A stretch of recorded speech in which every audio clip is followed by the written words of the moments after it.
Welcome, everybody.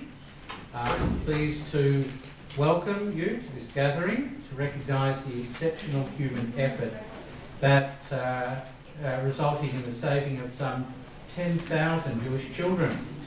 Instrumental to this feat were members of the Religious Society of Friends, the Quakers, and we're gathered at this Jewish Holocaust Centre today to acknowledge those who undertook these brave and selfless actions. Welcome to the Religious Society of Friends. Welcome also to Vera Werder. Vera, who has a remarkable personal story of survival related to the Kindertransport. So we are delighted to have her here today. I'd also like to welcome Gary Peer and members of his family who have a special connection to the Kindertransport story. And welcome to Viv Parry. Viv is chair of the Melbourne Child Survivors of the Holocaust Group and a member of the Jewish Holocaust Centre, who was inspired by a Jewish Holocaust Centre intern, a PhD student named Amy Williams. And Amy's work here and talk about the Kindertransport inspired Viv to reach out here today to recognise the acts of kindness and reveal some of the stories of the Kindertransport. Today we stand on the traditional lands of the Koori Nation, and I acknowledge their elders past and present. I further recognise the Holocaust survivors in our gathering. The story of the Kindertransport and the involvement of the Religious Society of Friends, the Quakers, probably goes back to a seminal event, to Kristallnacht, the night of the broken glass that occurred on the 9th of November 1938. Very special time for us as a community, the Holocaust Centre community. And I must say to all of us gathered here today at this point that a very special commemorative event for Kristallnacht is taking place at the Glenara Town Hall on I can't remember what day it is, the 9th, whatever day, the 9th is, Thursday, the 9th, thank you, at 6:45, 7 o'clock, and you are all very welcome to come along, and we do have an exceptional speaker, so somebody who would be of most interest to you. So if you have the inclination and time, we'd love to have you at the Glenara Town Hall. The Kristallnacht was a horrific incident which took place in Germany and Austria, and it was promulgated by the Nazis and their collaborators, during which Jews were incarcerated, some 90 were murdered, shops smashed and burned, possessions stolen, and synagogues burned to the ground. This was a signal of Nazi power and intent and their murderous actions and their racial vilification. One community took action. The Aboriginal community in Melbourne, led by the Aboriginal activist William Cooper, led a march from Footscray to the city to deliver a strong letter of protest to the German consulate in Melbourne. And members of the Holocaust Centre here have reenacted that walk with the Aboriginal community. However, a less discussed event took place in Europe. A group of the Society of Friends in 1933 established the German Emergency Committee, which reported on the deteriorating conditions in Germany following Hitler's rise to power. This committee coordinated relief activity and assisted refugees on their arrival in Britain and other places. Following Kristallnacht, a joint Jewish and Quaker delegation met Samuel Hoare, Home Secretary in the United Kingdom, and the wheels of Kindertransport began. And with that turning, I'd like to hand over now to hear the remarkable story, and we'll begin with Viv. Thank you. Hello everybody. A warm welcome to our guests on behalf of the Child Survivors of the Holocaust Melbourne Group and the World Federation of Jewish Child Survivors and Descendants, as we join today in remembering the Kindertransport children and honour the role of the Religious Society of Friends, Quakers. Honour their role played in supporting the Kindertransport rescue mission.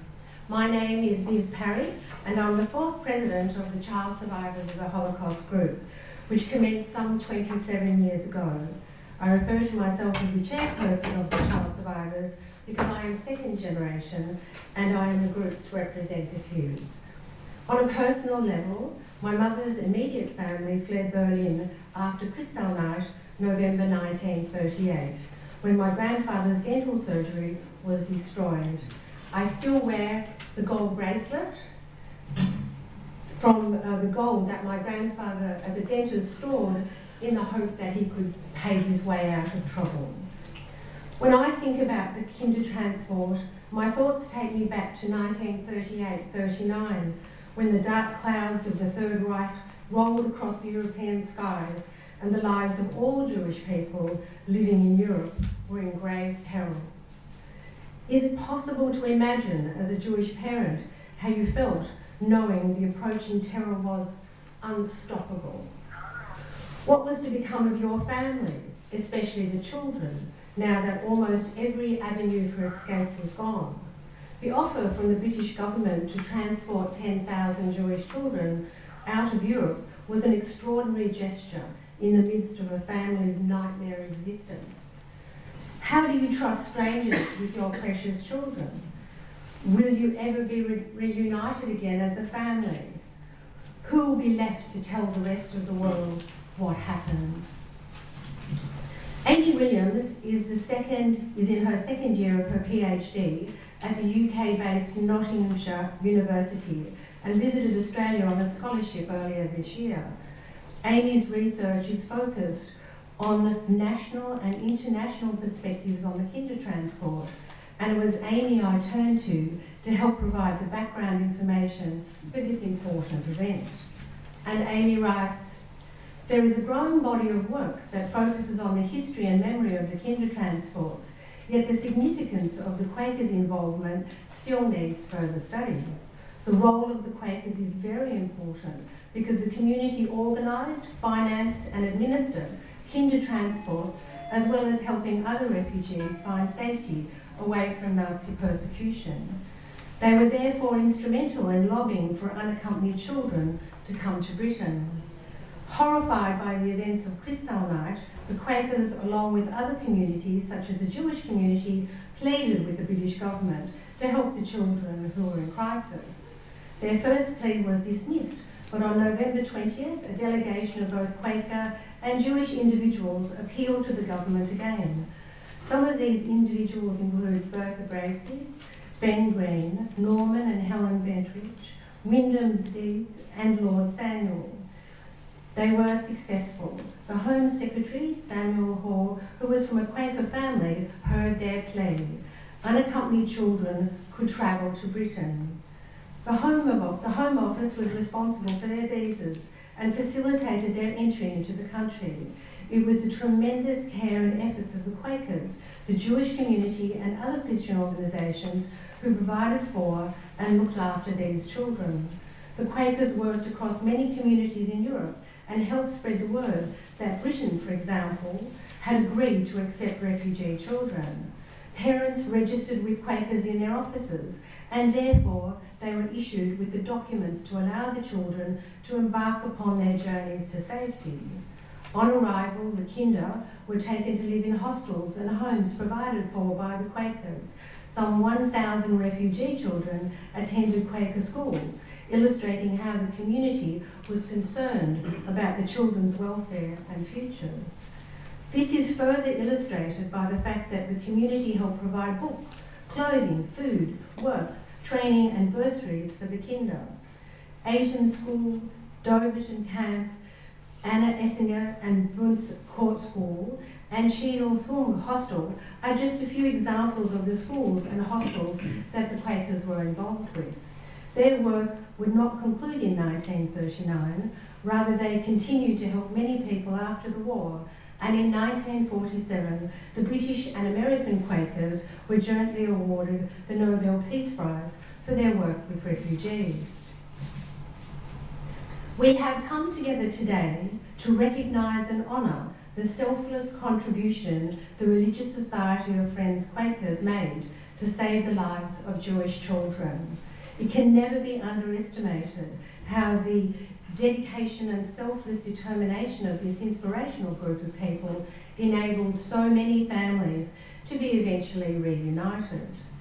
For those children who were denied their long hoped for reunion with loved ones, I know from our Melbourne child survivors they will never forget how desperately the Religious Society of Friends Quakers tried to help them and the limitless care and compassion shown. I've got much pleasure now introducing from the Religious Society of Friends Quakers their current archivist, Alan Clayton, who will now give us a really excellent power presentation. Please welcome Alan. Dear friends, Shalom. I'd like to thank very much the Jewish Holocaust Centre, Vivian Parry and the child survivors of the Holocaust for making this event happen. For myself and the members of my faith community, this is both a privilege and a humbling experience.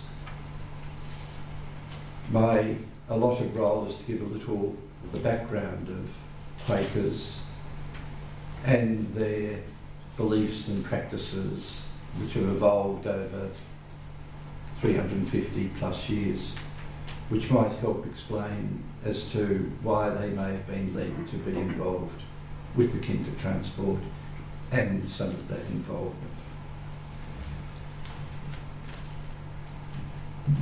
I actually meant to have that photo up when I was giving that introduction. So who are these Quakers? Quakerism emerged during what's sometimes called the Puritan Revolution in the turbulent days of the English Civil War, a period which the English historian Christopher Hill describes as the time when the world was turned upside down. The particularly radical views of Quakers, both theologically and socially, has sometimes led them to be called the left wing of the English or Puritan Revolution. Much of Quaker thought is crystallised in the thinking and writings of the early Quaker leader George Fox. But the perhaps seminal insight was that one could have an immediate and direct relationship with God, which was unmediated through a text or through a minister. To secure the relationship with the divine, Quakers met in silence until moved by the Spirit to make a vocal contribution. Their radical egalitarianism led Quakers to refuse to remove their hats to authority, would only be removed in prayer. They reject things that smacked of vanity, fancy clothes, titles, and elaborate headstones, gravestones. They oppose the outward participation in war, participation in the military, but early Quakers had this inner struggle, sometimes called the Lamb's War, the result of which was to bring about the kingdom of God on earth.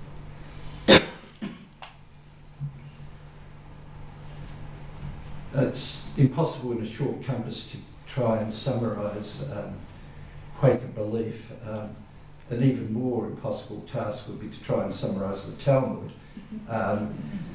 But in 1943, the American Quaker historian and philosopher Howard Brinton tried to give an encapsulation of what are the Quaker social beliefs, what are called the testimonies. And because we might forget them, there has been a mnemonic in its modern form, the SPICES, which is simplicity, peace, integrity, community, equality, and earth care, the stewardship and nurture of the earth. Over these social testimonies, there is the overarching notion of that of God in everyone. So underlying the peace testimony, not to kill, is to kill would be to kill a part of God. Similarly, it means if one's true to one's Quaker values, one cannot be sexist, homophobic or racist. Unsurprisingly, there are echoes of this in other faiths, and in my wonderful email and telephonic communication with Vivian Parry, I was introduced to the Jewish notion of the tikkun olam, the repair of the world. And if there is ever a precept or concept which is of great need in the current world, it is that of tikkun olam. Quaker International Social Service, and that developed from the mid-19th century. And by this I mean where Quakers came together as a body rather than just individually in response to particular tragedies, often because of war or sometimes of natural disaster, and tragically those two elements often combine. I'm not going to go and talk about these individually. I'll just confine myself to one observation from the Irish famine, and up there is the famine memorial in Dublin, and that is that Quaker social service was undertaken on the basis of need. And so among the groups who were active in the Irish famine, the Protestants ministered to the Protestant community, the Catholics to the Catholics.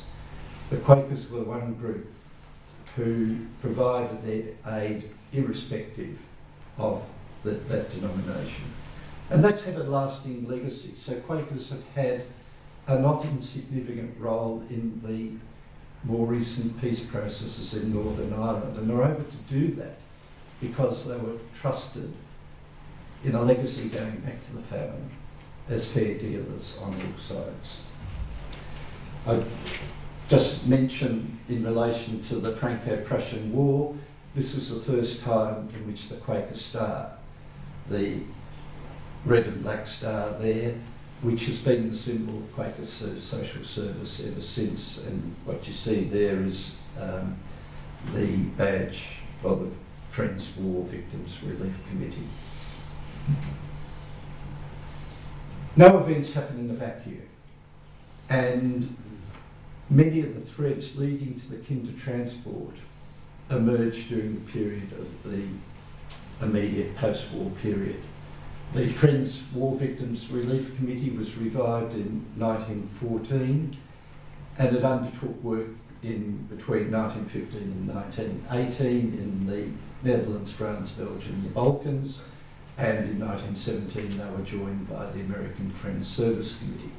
Now, Friends wanted to work in Germany and Austria, but they were prevented by the Allied civil and military authorities from doing so until July 1919.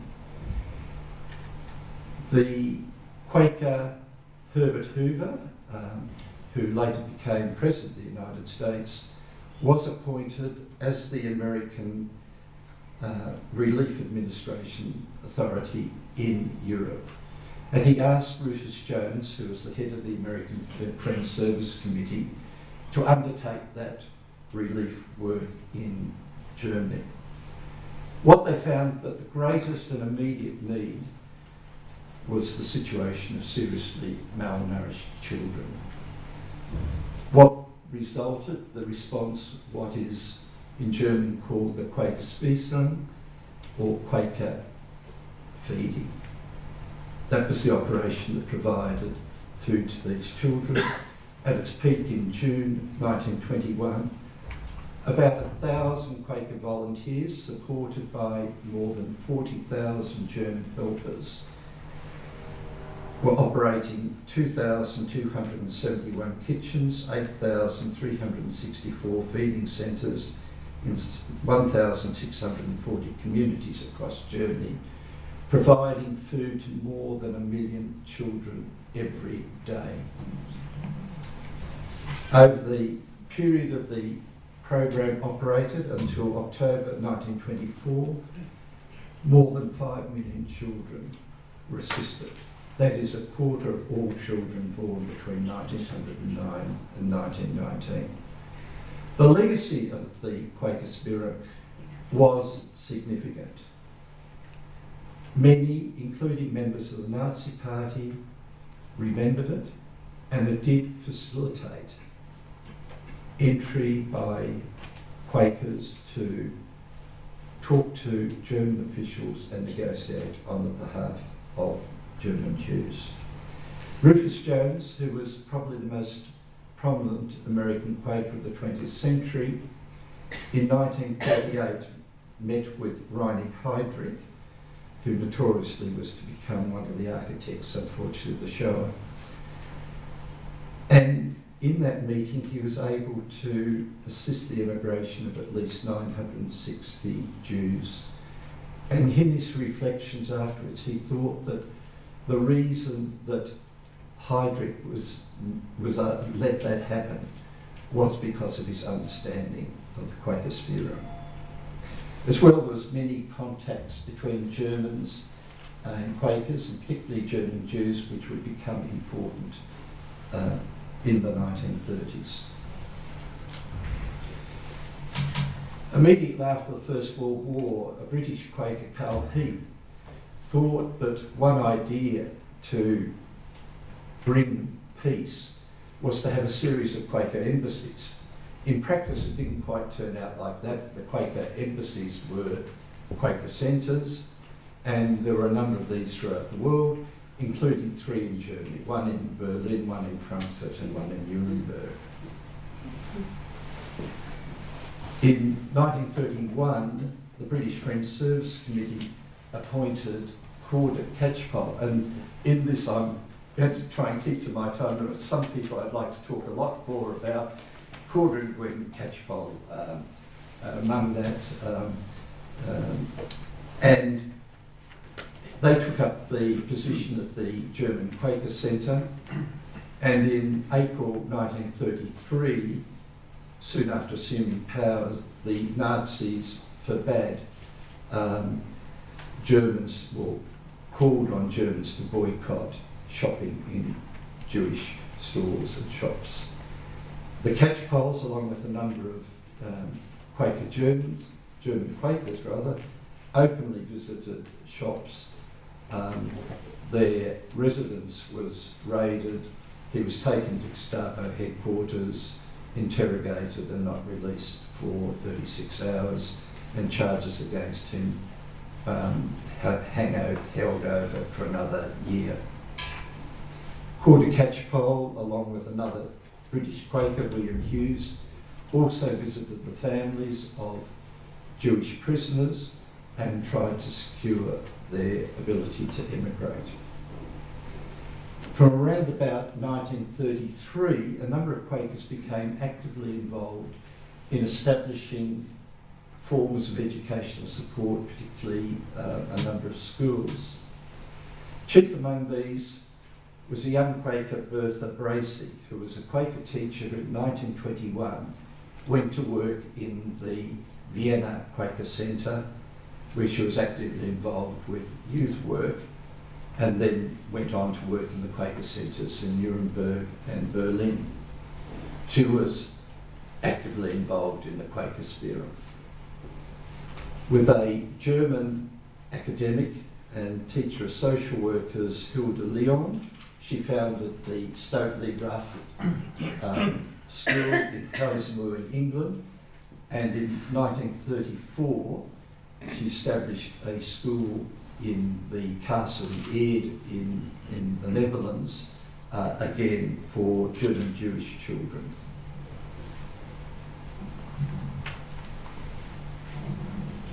As Warren has said, Kristallnacht was the harbinger of what was to come. This massive and bloody pogrom rang alarm bells not just with German Jews, but with the German community and others of goodwill elsewhere.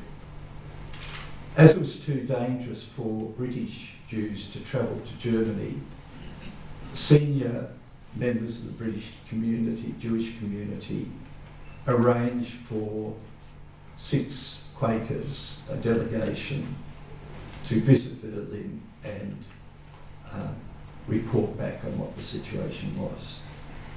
Also at this time, Brenda Bracey, who was working at the Berlin Quaker Centre, met with Wilfrid Israel.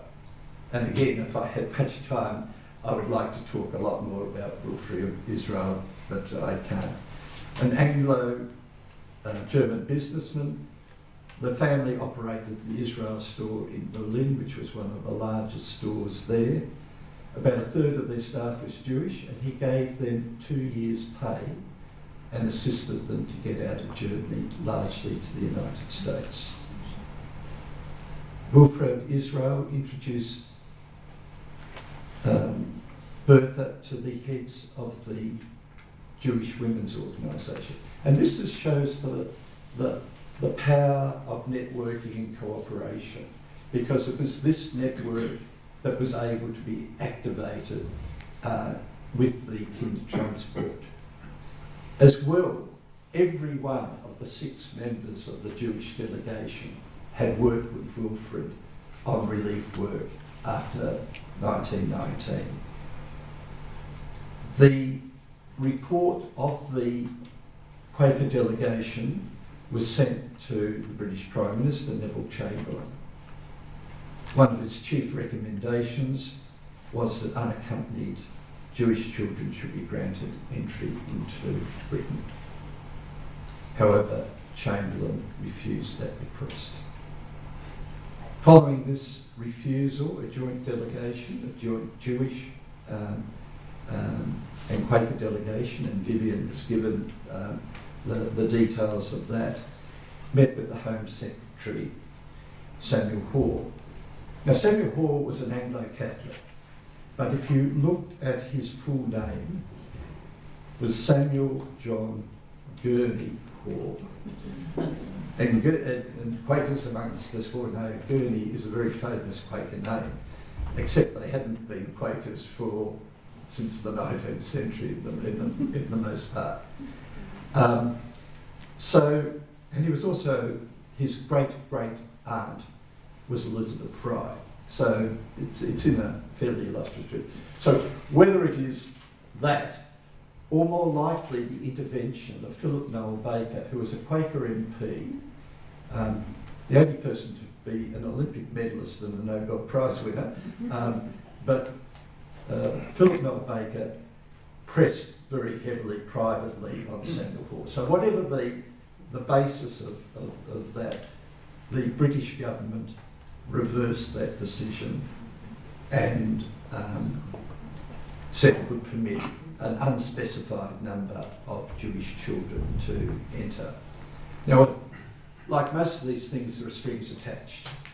And one of those strings was that there needed to be a bond of £50 per child put up, ostensibly so they wouldn't be a burden on the public purse.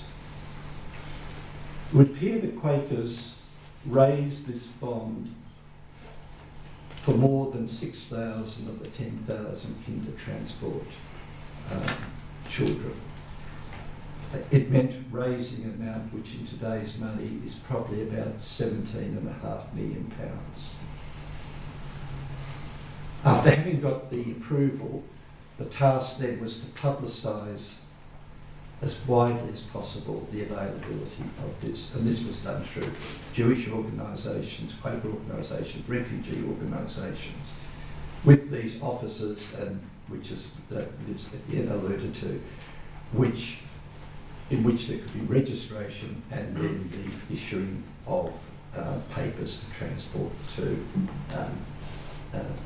the UK.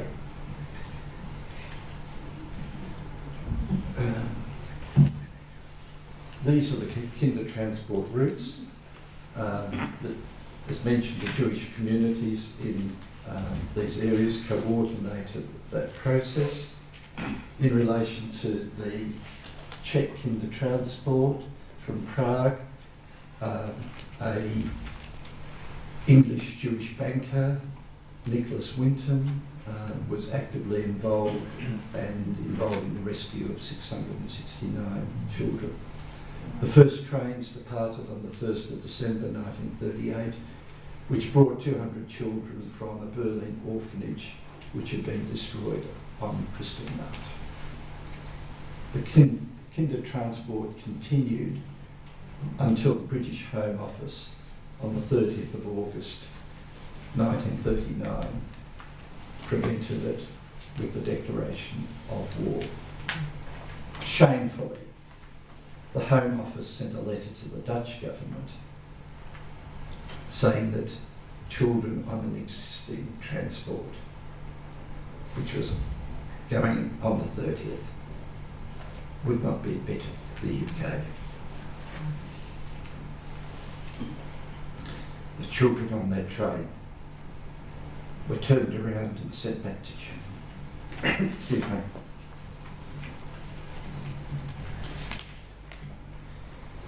The Kindertransport trains arrived at Liverpool Street Station in London, where they were met by Quakers, given food, and then accommodation was arranged. There were a range of accommodation options. For instance, the Dovercourt Holiday Camp, which was a Butlins camp near Harwich, was run by Jewish and Quaker groups as a lodging place for newly arrived children before more permanent accommodation was arranged. Viv mentioned the Bundscourt School in Kent, which was initiative, and that's the photo in the middle there, of a Jewish, German Jewish educator, Anna Esslinger, who closed down her school in Baden-Württemberg with funds, and then with funds raised from British Quakers, bought Bundscourt. She was able to bring with her 65 pupils from Germany, and after the war, orphan children from a number of who'd survived a number of concentration camps, particularly Buchenwald and Theresienstadt, were brought to the school. Cheadle Hume, which is not shown, was an initiative of a local Quaker meeting, the Cheadle meeting in Merseyside, and was the first refugee hostel for the Kindertransport children. Brenda Bracey, who in 1938 formed a movement for the care of children from Germany with a single staff member, operating from Friend's house in Euston Road, opposite the Euston station, found that the need as more staff and volunteers came, and Quakers bought the Palace Hotel in Bloomsbury Street, and that became Bloomsbury House and was the headquarters for the operation, which he ran with a group of 80 Quaker case workers. It's my final slide. This is, I think, one of the most moving pieces of public statuary I know. It's the Kindertransport statue at Liverpool Street, called The Arrival. It's a work of Frank Meisler, who was one of the last Kindertransport children. He was on a transport, he was from a Jewish family in Danzig, and travelled in August 1939 with 14 other Jewish children via Berlin to Liverpool Street. His parents were arrested 3 days later, sent to the Warsaw Ghetto, and murdered at Auschwitz. This is one of 4 Kindertransport statues that Frank Meisler has done. The others at the Friedrichstrasse station in Berlin, one at Gdansk, Blawney railway station, the other at the Hook of Holland.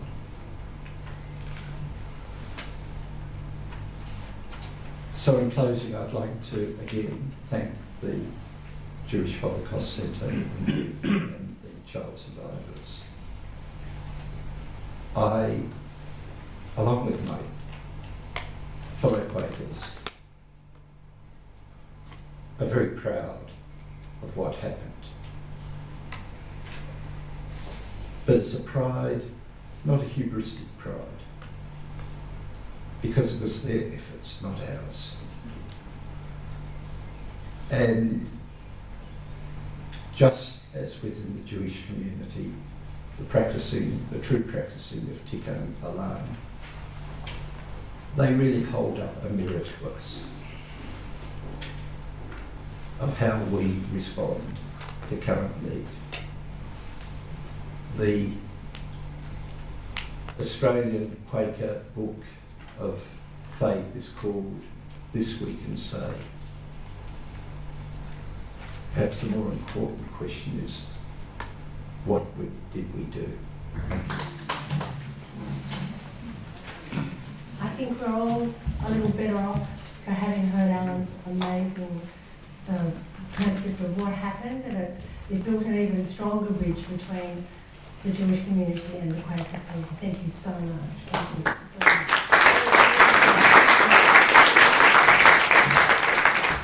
The next person I'd like to call up to speak is one of my own child survivors, Frank Bauman, and his sister Erica, who's sitting with us today, Frank's wife. Frank was actually on the Kindertransport, and he's going to step forward now and tell you a little bit about his experience. Thank you, Frank.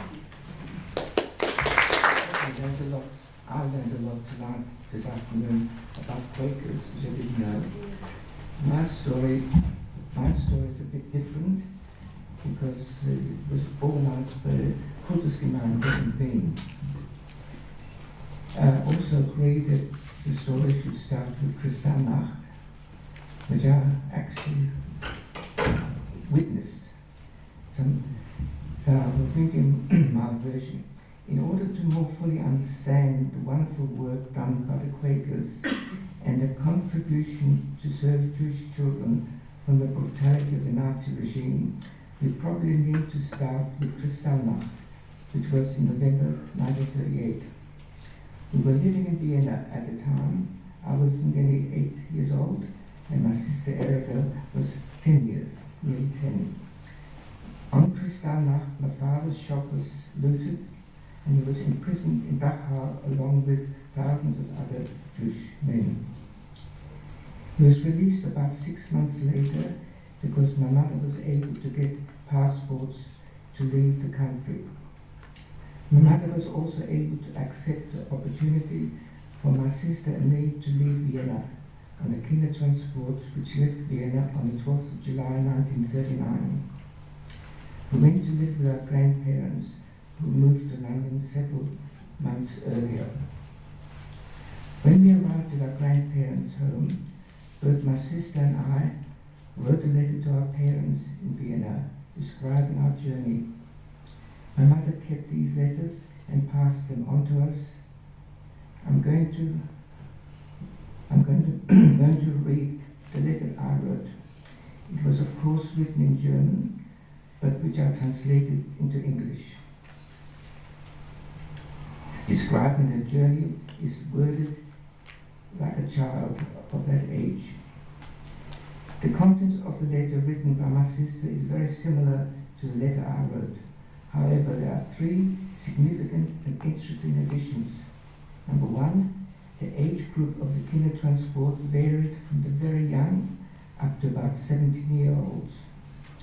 2, when we got to Holland, our Kindertransport picked up more children. My sister got this information from a relative of ours who was one of the grown-ups in charge during the journey. Now this absolutely seems to tie up with what we've just heard from Alan, that apparently a transport of children, maybe from the Quakers, assisted in getting these children onto our train. My sister got this information from the relative. And the third thing is in her letter, which wasn't in mine, that we crossed the English Channel from Holland to Harwich, and then by train to London. Interestingly, when we arrived in London, a newspaper reporter took a photograph of us because we looked so strange. It It was midsummer, and we were wearing a raincoat, carrying a fur coat, and wearing boots. Our uncle cut the photograph out of the newspapers, and he forgot to cut out the story part that would have gone with it. I would have been in the newspaper, the next day, the 14th of July 1939, and probably still traceable among the archives of the London newspapers. I bought a copy of my original letter written to my parents together with its translation and a copy of the photograph which appeared in the newspaper. History will recall the wonderful work of the Quakers, and we will remember them.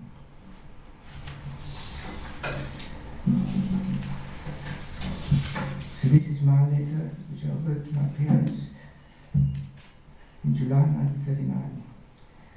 And on Friday, we longingly received your dear letter, and I hope you are well. I'm looked after by Opa, Oma, Aunt and Uncles. Like dear parents, I will tell you about the journey. When we left, the leader in charge told us we should go to sleep. We said yes, but as soon as he left, we started to sing. After a while, the leader passed by and said, "What's going on?" We said we are not sleepy and continued to sing. Unfortunately, I did not sleep, but I was not tired. At 4 a.m., I went to look around the train to see what Erica, my sister, was doing. She was fast asleep. I thought it was already very late, so I took my breakfast, and I asked what the time is, and was told it was 4:30 a.m. So I packed up the breakfast and went in to see what Erica was doing. I saw she was awake. I asked her, had she slept, and she said yes. After a while, I saw Elsa walk by. I opened the door and ran after her. She was pretty pleased to see me. Elsa was a distant cousin who was a Kindertransport helper. We knew that she was on the train too. At 12 o'clock, the leader came and gave us all a cup of tea. The tea made us all feel good because we had something warm in our stomachs. In the afternoon, the leader brought everybody a cold lemonade. In spite of the lemonade being cold, it made us feel good. And bear in mind, this was all written by an 8-year-old. At 10 p.m., we got off the train and went to the ship. The captain said we should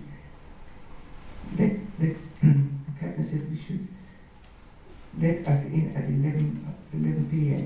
Suddenly we started going in and got a bed number. I got number 70. Then we had to get undressed and go to sleep. On the ship I slept very well.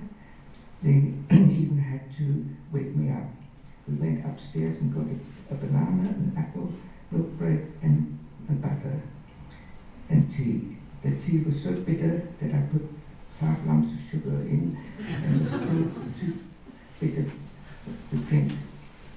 We went on the deck garden. The weather was very nice and we were medically examined.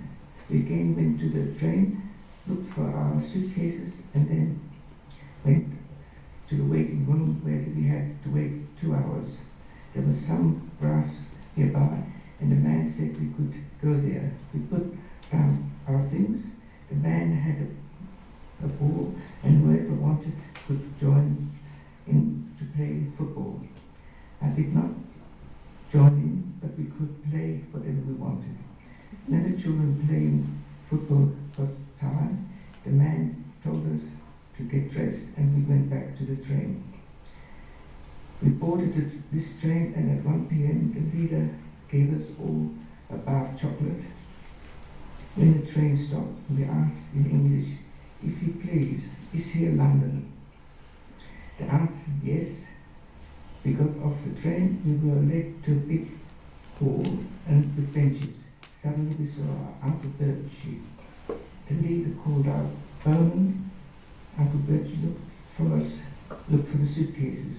We were outside and saw Oma, who took a taxi and went, as you may say, home. When we arrived, he gave us the greetings from Mutti, Papa, aunties and uncles. We were all well and hope to see you both here soon. I will finish with many, many kisses. Your Otti, that was my nickname.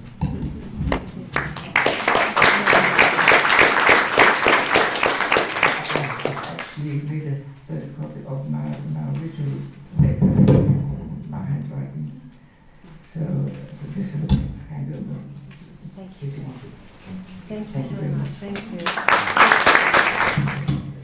It's a really special privilege to see the letter written by an 8.5-year-old. Thank you, Frank and Erica. Our next guest is Vera Werder. Vera has a story. She also was on the train, one that Alan actually doesn't know a lot about. We just learned, which is really amazing. Vera will come up and tell us a little bit about her experience. Please welcome Vera. I'm here simply because the Quakers saved my life. And they saved the life of my parents as well. And so I owe them my life, my children's, my grandchildren's, and my 2 great-grandchildren's lives. And I have never forgotten them. And when I came here and saw that there was a nice place on Nolan Road where they used to meet, I went there and gave what money I had and told them my story. But you've heard a lot about the Kindertransports, and last year in September when I was in London, I met up with my old school friend. We went together to school in 1936 to 39 in Berlin, and she was one of the ones who was saved by the Kindertransport. But my story is quite different. It has nothing to do with these big arrangements. It's the simple story of one family. My father was a very wise man, and early in 1938 he could see how things were going to happen. And he managed to send my brother to London, where my mother had a friend who was a companion to an Australian lady, Mrs. Jacobs. And through her, they arranged that a permit would be sent for my brother to come out here to Australia. Nobody knew where Australia was or even heard of it. But anyway, he got on a boat and he came. So as soon as he got here to Australia, to Melbourne, he tried very hard to ask the Jacobs family, a family of lawyers in Box Hill, to try and get them to stand for us for 5 years. In those days there was no welfare except what the Jewish welfare could give. Somebody, in order to allow somebody to come here, had to stand for them for 5 years that they would not be a burden on the Australian government, not in any way. So you can imagine that my brother had quite a story to tell before these people. I mean, you know, Mr. Jacobs was a very well-known lawyer here, brother-in-law of Sir Isaac's, before he decided, yes, that was all right. And these permits reached us in Berlin, but my parents had decided then that it was no longer good to be there. On Kristallnacht, after Kristallnacht, my father never slept at home that night. He wandered around the streets of Berlin so as not to have to worry about the knock on the door and the tramping of feet up the stairs. They sent me, I had a children's passport, and they sent me off to my uncle's parents who lived in Troppau, the Czechoslovak border.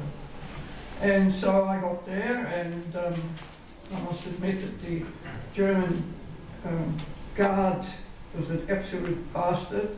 I was a little girl of 13, and he made me unpack everything that I had in my little suitcase, and I had a little violin, and he was, all because of course I had a red J in my little Kindertransport.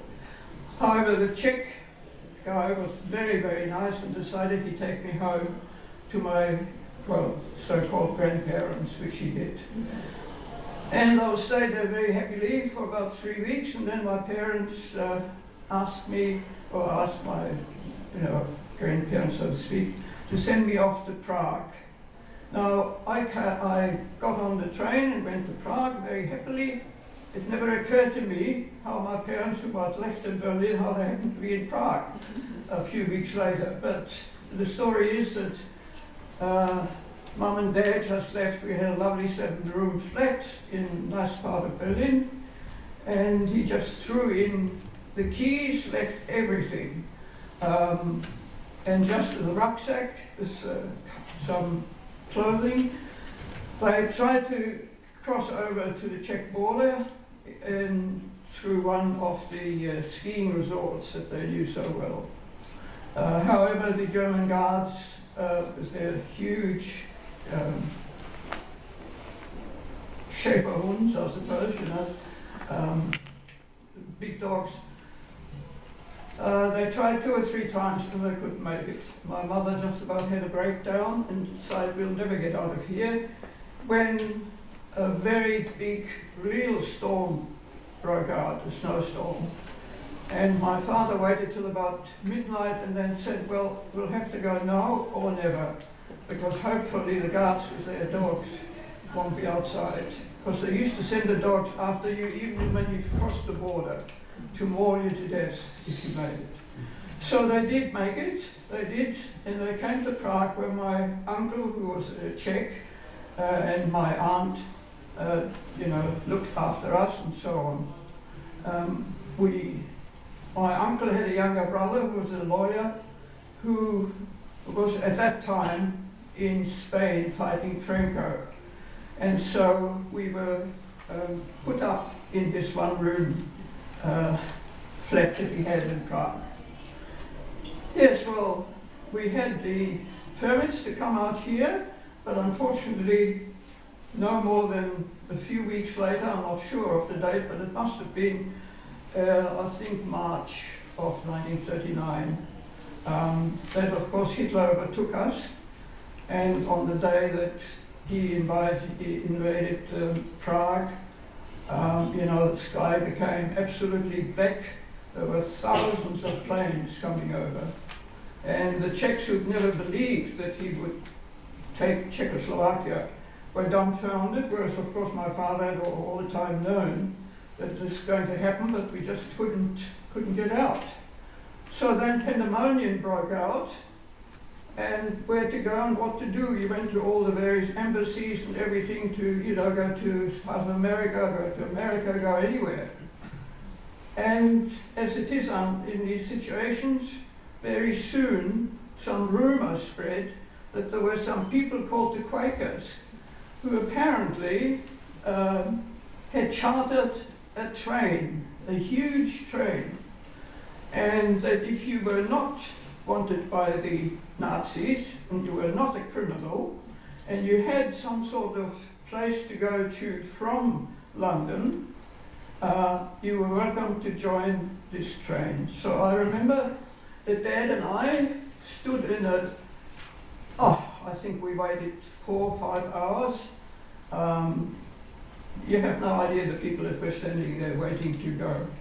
Eventually, we were allowed to join the train, or we got things like that. We went home and packed and so on. And I don't know exactly what happened then, but I know that we got on this train and the train was filled. It was so many carriages you can't imagine. The train was completely sealed off. In other words, big strips of things went around all the windows and the doors. Everything was locked. Nobody could get off or on. Everybody got on in Prague and everybody got off at the border, German border. We went right through Germany. It was a trip of about 8 hours or so. And we went right through Frankfurt, and I remember people staring at that train, you know, that just rolled through the station and on again. Then we came to Hoek van Holland down there, or that's the town, and that was the worst of it all. Everybody went through everything that they had to make absolutely certain that they didn't have anything that the Nazis could object to, because here you were going to be searched by the Nazis before you were allowed to cross the border. So everybody went through everything, and my father, to his horror, found that I still had my German passport, where of course my uncle, who was in the Czech diplomatic service, had managed to get us Czech passports, and so we were actually Czechs by this time. So Dad and I went to the back of this train, and I don't know through which part of the train that was open. We tore this passport into 1,000 little bits, and they flew on each side as the train approached the border. However, that was not the worst. You went through there and people searched you and blah, blah, blah, and all of that. But then you went into a little chamber where there were 3 SS guys, and they had a book like that. It had names of all the criminals that were being, you know, everybody that the Nazis were looking for. And of course, with forged passports, for my parents, it was just didn't know whether they'd find a name or not. However, luckily, they did not. And so we were allowed to go. However, when we got to the train, the guards, or whoever they were, they'd been through everything that was there. They confiscated, I had half a violin. They confiscated that. They tore out golden crowns out of people's mouths. They tore off their rings and everything that you could possibly imagine. But nobody cared, actually, because the train started and we went across the border, and there were the Dutch people, and they brought us flowers and food and drink, and everybody fell on everybody, and just, you know, we just jumped around and laughed and kissed everybody because we'd been saved. So for me, the Quakers will always be very deep in my heart, because if it had not been for them, as I say, I wouldn't be here today. So thank you. That's brilliant. Thank you so much for telling us your story. Our next guest is Gary Peer, a staunch friend of the Jewish Holocaust Centre and a much admired member of the Jewish community. Gary is well known for his generosity and support. It was through a meeting I had with Gary earlier this year that I first heard of the involvement of the Religious Society of Friends, the Quakers, with the Kindertransport. Please join me in welcoming Gary Peer to.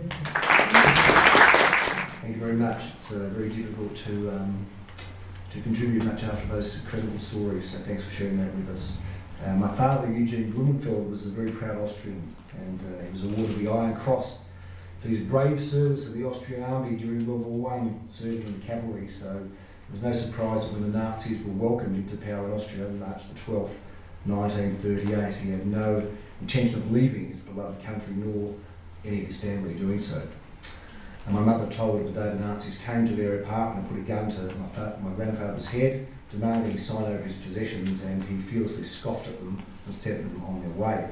But that, of course, all changed 8 months later, when the notorious night Kristallnacht occurred, and he was arrested along with many other thousands of Jews, as we've heard and read today, and sent to Dachau concentration camp for his crime, which was being Jewish. And my mother never saw him again.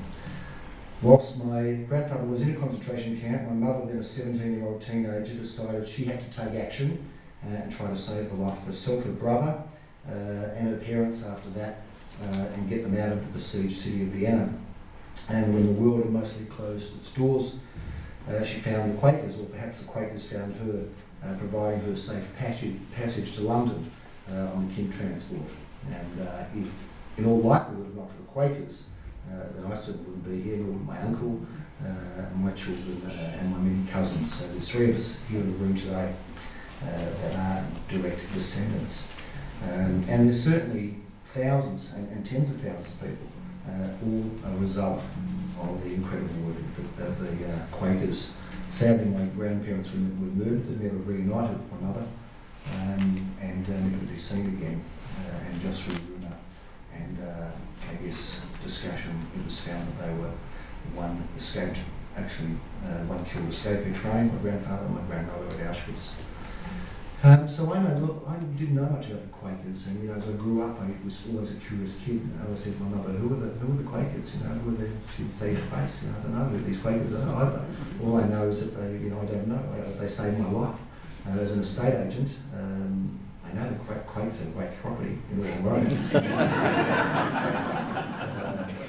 Unfortunately, they didn't sell it with us. Keep us in mind for the future. But, so I didn't know about Quakers. So I was always fascinated, and of course, learned the most amazing information today. It's been brilliant. So it was never really about which god or gods they believed in, or anything else. It was just a matter of their incredible commitment to humanity. And I'm sure, and as we've heard, it wasn't just by accident. And I guess if you look back at the time, with all of the challenges, the planning, the effort, the energy, the time that must have been spent, it must have been so incredibly difficult to navigate through all of those unbelievable challenges at the time and in that place. So it was a time when the world sadly did close their doors and turn their backs on pretty much the entire European Jewish community. But your community, the Quakers, stood up and gave a chance for people to have, of course, the most precious gift, which was their lives. And otherwise, they would most certainly have been taken from us by the ruthless murderers in power, hell-bent on a path of total genocide.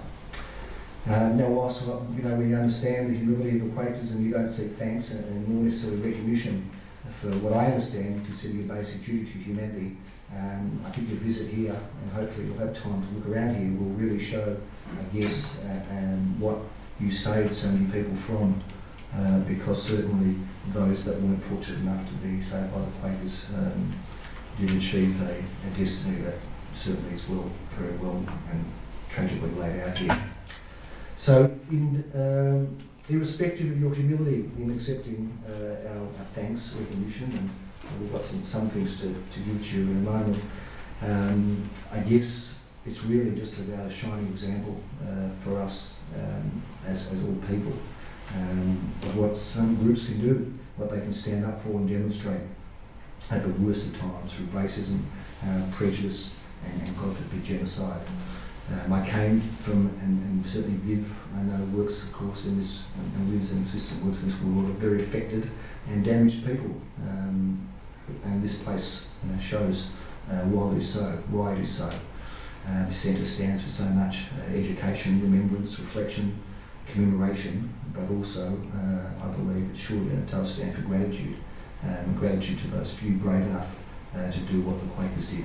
So, thank you so very much.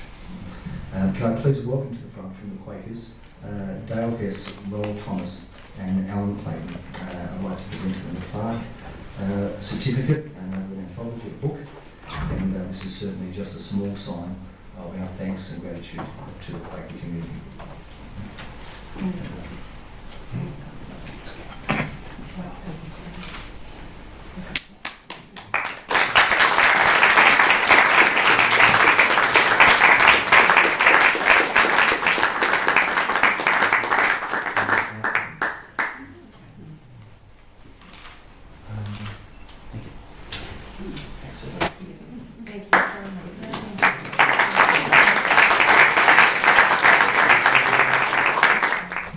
We're at that time now, a very important time when we're going to have a reflection, a silent reflection. And I ask everybody to please join me in a 2-minute silent reflection on the Holocaust, the Kindertransport children, the Religious Society of Friends, the Quakers, the 1.5 million children who did not survive the Holocaust. Wars still rage, children still suffer, and families are still torn apart. Okay.